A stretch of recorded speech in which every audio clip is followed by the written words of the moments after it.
पूस की अंधेरी रात, आकाश पर तारे भी ठिठुरते हुए मालूम होते थे।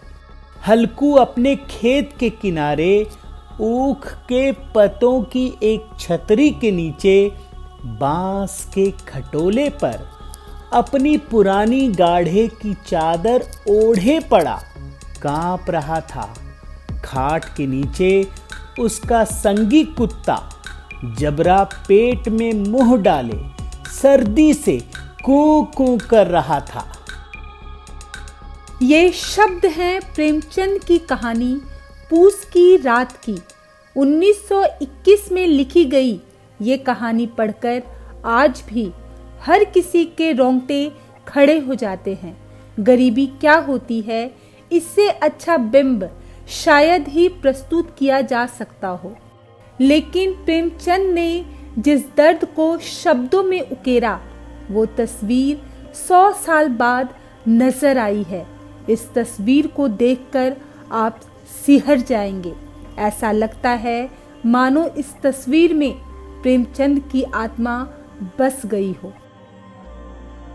कपकपाती ठंड का महीना, खुले आसमान के नीचे फुटपाथ और एक ही चादर में सिमटा एक मासूम बच्चा और एक कुत्ता, दोनों बेसुध सो रहे हैं, एकदम बेसुध, एक दूसरे का सहारा बने हुए, ना किसी की चिंता और ना किसी की परवाह। लेकिन ये तस्वीर कोई कहानी नहीं, बल्कि प्रेमचंद द्वारा कहानी लिखे जाने के 100 साल बाद भी यही जीवन की सच्चाई है।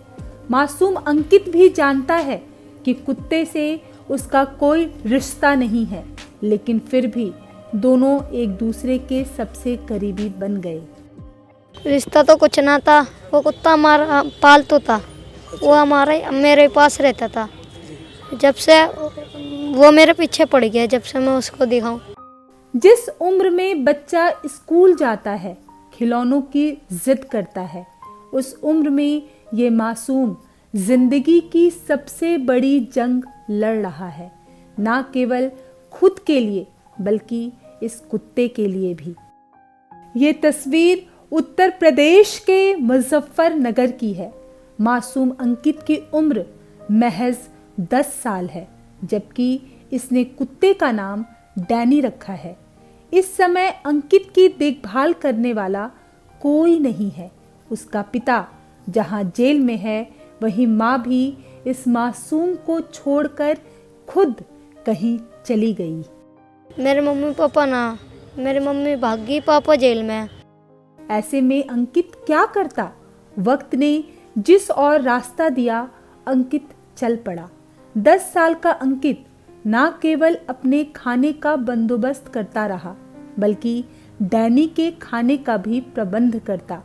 चाय की दुकान पर काम करने और गत्ता बेचने से खाने का खर्च निकल जाता, तो सोने के लिए फुटपाथ ही सहारा बना।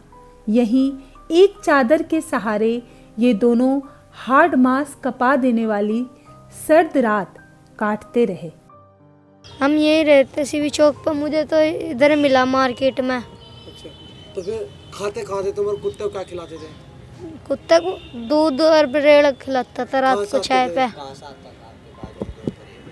वो चाय वाले का कफ धोता था ना, इसलिए वो दे देता रहता। दिन भर में मेहनत करते थे वो, हाँ। उसे कुत्ते को खिलाते थे। जो रात को गत्ता मिलता था उसे मैं बेच आता था, आ जाते 50-60 रुपए। अब फिर लॉयटिंग चुकता था। अच्छा।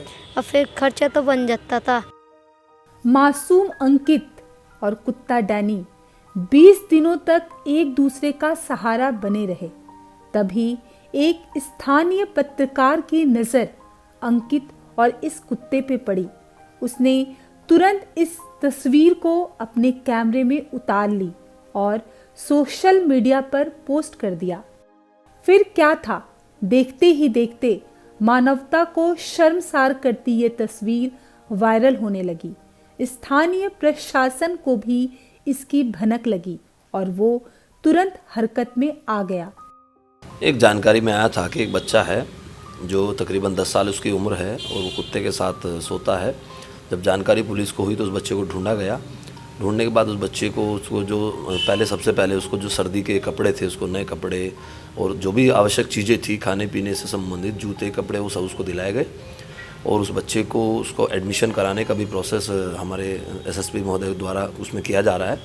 सर ने तुरंत उसमें संज्ञान लिया और सर ने उस बच्चे को अपने पास बुला के और एमजी पब्लिक स्कूल जो है, जो सर्कुलर रोड पे है, उसमें उसके एडमिशन की भी बात की गई है। और जानकारी में आया कि इस बच्चे की माँ नहीं है और फादर शायद इसके जेल में है, तो ये अकेला रहता है बच्चा। और जो भी हम लोगों ने जो जिला प्रोबेशन अधिकारी हैं उनसे भी वार्ता की गई है और उन्होंने बताया कि हम शीघ्र ही इस बच्चे का कहीं ना कहीं पे स्थायी इसका जो होगा, जहाँ इसकी शिक्षा दीक्षा अच्छे से हो सके, इसका उज्जवल भविष्य हो सके, वो सारी व्यवस्थाएं की जा रही हैं। समय बदला तो व्यवस्थाएं भी बदली है, या यूं कहिए कि अंकित की किस्मत भी बदली है। पुलिस प्रशासन ने अब उसकी पढ़ाई लिखाई की जिम्मेदारी ली है। पुलिस ने अंकित को खोजा और अब उसकी शिक्षा दीक्षा की स्थायी व्यवस्था करने में लगी है। लेकिन क्रूर सच्चाई यह भी है कि देश को स्वतंत्र होने के इतने सालों बाद भी हर साल पूस की काली रात आनी बंद नहीं हुई, जिसमें कभी हल्कू तो कभी अंकित को झुलसना पड़ता है।